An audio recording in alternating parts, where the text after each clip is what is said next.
बहुत बड़ी संख्या में बच्चे उद्देश्य यही है इस सेमिनार का कि बच्चों को शिक्षा के बारे में कैसे जागरूक, शिक्षा से वो नौकरी भी ले सके, नौकरी के साथ साथ जब नौकरी हो जाए तो उसके साथ साथ वो बिजनेस कर सके, कितनी लेवल पे ले जाए वहाँ पर ताकि उनका अपना भी और साथ साथ देश का भी विकास हो सके। एजुकेशन के साथ साथ वो सब समाज को भी दे सके। अभी हमने सुना कि आपने कहा कि बोर्ड करवाएंगे, इस बार हम बोर्ड वाले बच्चों को भी पढ़ाएंगे। रीजन क्या है कि हम लोग जब उन लोग बच्चों को पढ़ाने आते थे हायर एजुकेशन में उनका बेसिक्स बहुत कमजोर होता था, तो इस बार बोर्ड के बच्चों को हम खुद पढ़ाएंगे ताकि उनको बोर्ड में वाला जो बेसिक चीजें है साइंस और सोशल साइंस में बेसिक चीजें दूर हो जाएं और वो फर्स्ट अटेम्प्ट में निकाल सके। एक ट्रेंड बनते जा रहा था कि बड़े एग्जाम को बच्चे 4 अटेम्प्ट 5 अटेम्प्ट में निकाल रहे थे, उसका बड़ा रीजन था कि बोर्ड वाला जो बेसिक पढ़ाई थी वो कमजोर थी।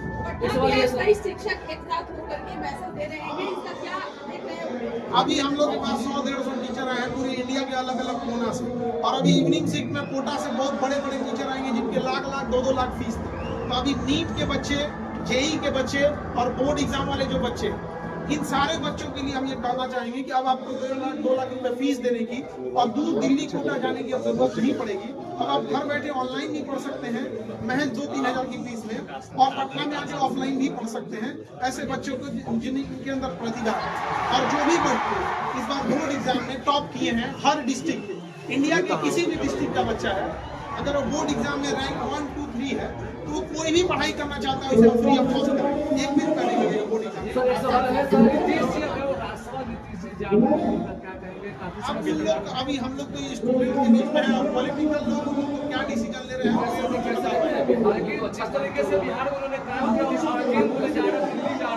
ये बेटर वही बता पाएंगे हमसे बेटर, क्योंकि हमसे आप एजुकेशन का पूछिए, हम एजुकेशन में और बेटर करना चाहते हैं। और अभी हॉस्पिटल में हमने ब्लड बैंक की जरिए शुरुआत कर रहे हैं और हम एक ऐसी प्रथा बनाने चाह रहे हैं देश में कि जब कोई बीमार पड़े और सीरियस बीमार पड़ता है और दिल्ली मुंबई बड़े शहर में इलाज करने के लिए जाता है तो वहाँ उसका कोई रिलेटिव नहीं मिलता, और जब उसे ब्लड की जरूरत पड़ जाती है तो मजबूरी में हॉस्पिटल कहता है कि आप 4 यूनिट पहले ब्लड लेके आइए तब देंगे, हॉस्पिटल की मजबूरी है।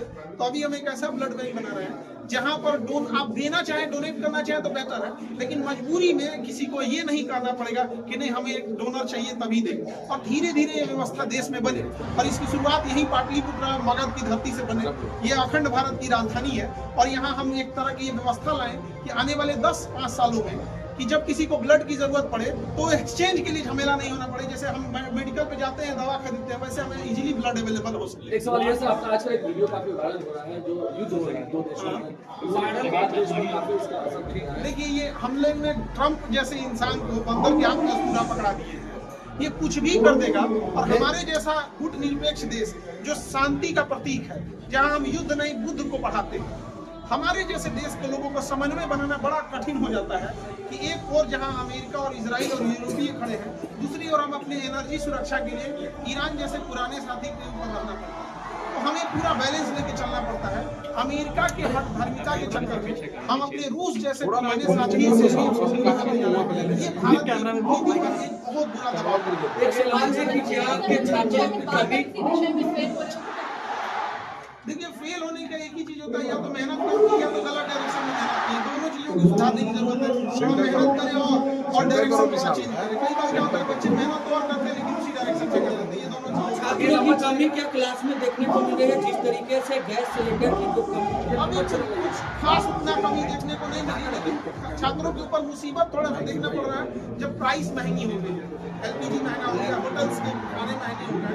तो ऑब्वियस बात है जो मिडिल क्लास बच्चे हैं उनके लिए अगर 200-300 की चीजें भी महंगी हो जाती है तो उनके ऊपर बहुत बड़ा बर्डन आ जाता है। आंसर के हिसाब से नई सरकार कैसे होनी चाहिए, क्या लगता है? कोई सरकार हो उसे सबसे जरूरी होनी चाहिए कि पब्लिक की चीजों को ध्यान से रखे, एक उसे महंगाई, अच्छी एजुकेशन और चिकित्सा व्यवस्था बेहतर होनी चाहिए, लॉ एंड ऑर्डर बेटर होना चाहिए। अब गवर्नमेंट कोई भी अगर ये काम करती है तो बेस्ट होना चाहिए।